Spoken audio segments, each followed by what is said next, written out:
Hello दोस्तों, मेरा नाम अनुज है और आज मैं आपको एक कहानी सुनाने जा रहा हूँ और ये लव स्टोरी होगी, मैं पहले बता दूं। और इसके लास्ट में मैं आपसे एक सवाल पूछूंगा जिसका आपको आंसर देना है नीचे कमेंट्स में। तो इसलिए कहानी को जरा आराम से सुनिए। तो ये कहानी है एक राजकुमारी की। जैसे और कहानियों की तरह ये भी राजकुमारी बहुत खूबसूरत है। मतलब महल के आसपास का ऐसा कोई शख्स नहीं होगा जो उसका दीवाना ना हो। लेकिन गलती से एक सिपाही का दिल उस पे आ जाता है। गलती मैं इसलिए बोल रहा हूं क्योंकि वो बेचारा बहुत ही शरीफ मामूली सा सिपाही था। सिपाही हालांकि मामूली नहीं होते हैं, शूरवीर होते हैं, लेकिन वो दिल से सोचने वाला एक आम सा सिपाही था। तो उसको मोहब्बत हो जाती है।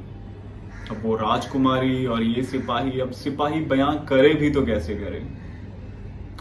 लेकिन ना बहुत टाइम बाद वो हिम्मत जुटाकर वो बोल ही देता है रानी को कि देखिए रानी, मैं जानता हूं जो मैं बोलने वाला हूं वो बहुत गलत होगा आपके लिए। आप शायद इसके लिए मुझे ताउम्र कारागार की सजा भी दे सकती हैं, लेकिन ये बात मेरा बताना आपको बहुत जरूरी है क्योंकि अब मुझसे रहा नहीं जाता है। और मैं आपसे ये कहना चाहता हूं कि रानी साहिबा, मैं आपसे मोहब्बत करता हूं, इतनी मोहब्बत कि मुझे मरने का भी खौफ नहीं रहा अब। इसलिए आज मैं आपसे हिम्मत जुटाकर ये बात बोल रहा हूं। मुझे नहीं पता कि इसके बाद मेरा क्या हश्र होगा, लेकिन मेरा ये बताना बहुत जरूरी था कि मैं आपके लिए कुछ भी कर सकता हूं।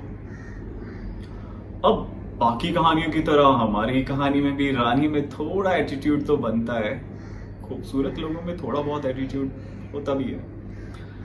तो रानी ने भी उसको यही चीज बोली कि ना तो तुम्हारी ऐसी हैसियत है कि मैं तुम्हारे पास आ सकूं, क्योंकि मैं चाहकर भी नहीं ऐसा कर सकती। तो जो अपना सिपाही है, हीरो है यार, सिपाही हीरो ही तो होते हैं, ऐसे कैसे हिम्मत हार जाता। तो सिपाही ने कहा कि आपके महल की उत्तरी दिशा में मैं 30 दिन तक एक ही जगह खड़ा रहूंगा। अगर मेरा प्यार आपको तब सच्चा लगे तो कोई भी मजबूरी हो आप उसको तोड़कर आ जाना। रानी को लगा यार 30 दिन तक कौन खड़ा रहेगा, वैसे भी बारिशें होती हैं, सीजन भी कुछ ऐसा था, मॉनसून था। तो रानी ने कहा हाँ चलो ठीक है। रानी को पता था कि ये इम्पॉसिबल है, 30 दिन तक कोई शख्स एक जगह कैसे खड़ा रहेगा बिना कुछ खाए पिए। तो रानी ने हाँ कर दिया कि चलो ठीक है, कि अगर तुम 30 दिन तक एक ही जगह वहां पर रहे, चलो खड़े भी छोड़ो, तुम एक ही जगह टस से मस नहीं होगे, चाहे तुम बैठ जाना उसी जगह। अगर तुम एक ही जगह 30वें दिन मुझे दिखे तो मैं तुम्हारी। अब सिपाही को इतना तो पता चल गया कि ये थोड़ा sarcastic वे में था कि रानी इतना सीरियस नहीं है, उसको मेरे पे यकीन नहीं है। तो अगले दिन जैसे ही रानी अपने महल, अपने कमरे का दरवाजा खोलती है, मतलब विंडो खोलती है अपने कमरे की, तो वो देखती है कि सिपाही वहां पे खड़ा है। अब सिपाही इशारा भी कर देता है कि पहला दिन। रानी मुस्कुराती है कि चलो कोई बात नहीं, देखते हैं कितने दिन। फिर शाम होती है, वो बंदा वहीं का वहीं सिपाही। अगले दिन फिर सुबह होती है, फिर सिपाही दूसरे दिन का इशारा कर देता है और खुश है सिपाही, बहुत ज्यादा खुश है। रानी भी खुश हो जाती है कि चलो ठीक है, देखती हूँ कितने दिन है अभी।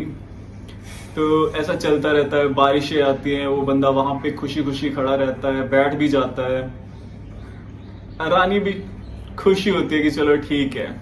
अब धीरे धीरे एक हफ्ता बीतता है, हिम्मत तो जवाब दे ही जाती है, लेकिन वो सिपाही है वो डटा रहा। वो फिर भी इशारा कर रहा है। 6वां दिन, 7वां दिन, 8वां दिन, 15वां दिन, ठंड में बुरा हाल, लेकिन सिपाही टस से मस नहीं होता, एक ही जगह पे रहता है। नाव, रजाई, कंबल, ऐसा कुछ भी नहीं। रानी को थोड़ी चिंता होती है, तो रानी अपने बाकी के जो दासियां होती हैं उनको बोलती है कि उसको जाके बोलो बीमार हो जाएगा, मर जाएगा, कंबल ले ले, कुछ खा पी ले।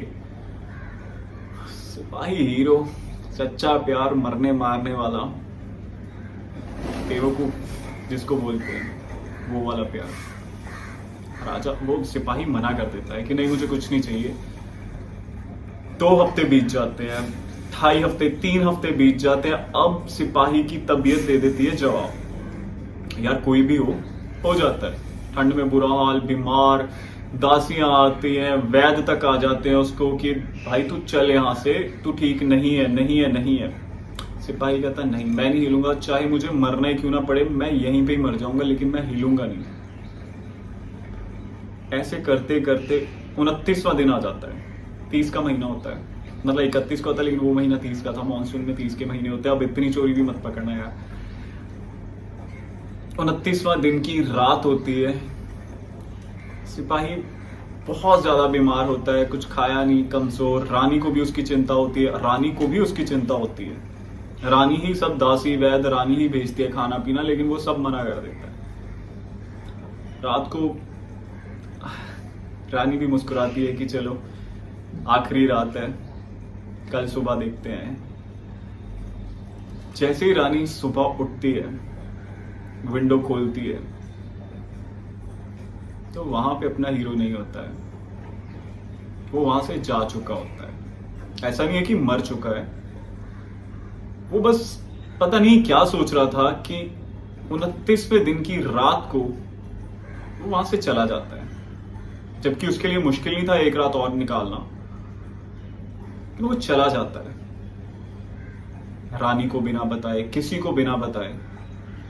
रानी भी सोचती है कि ऐसे कैसे हो सकता है, वो और कुछ 8-10 घंटे इंतजार क्यों नहीं कर पाया, क्यों चला गया वो।